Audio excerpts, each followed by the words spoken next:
जो हाथ फेरे सारी दुनिया हिले। तू कांधे को उठा के चले पड़े न कोई पल्ले।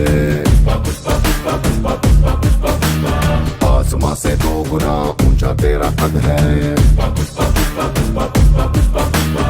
इतनी गहराई तेरी सागर की क्या हद है।